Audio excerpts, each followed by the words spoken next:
Alright guys, welcome back sa ating video vlog. Ang topic po natin for today is itong AI, no? ChatGPT integration na doon sa ating page, Facebook page po natin. Kagaya nitong nakikita nyo ngayon, no? Nag-inquire si ma'am. Sabi niya, ma'am sir, yung slot po about sa orientation pa lang at hindi pa po confirm na magre-resell. So anong sagot?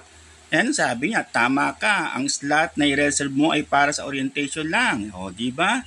So, automatic na sumasagot si AI sa lahat ng mga inquiries mo doon sa page mo.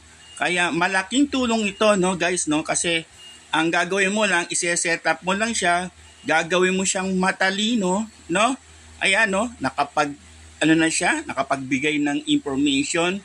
So, guys, AI ang sumasagot sa kanya. Ayan na. O, kung gusto niyo rin matutunan to, PM lang, turuan ko po kayo. Alright? Ayan. Alright. Okay. O, close deal agad. Di ba? Okay. God bless everyone. Bye-bye.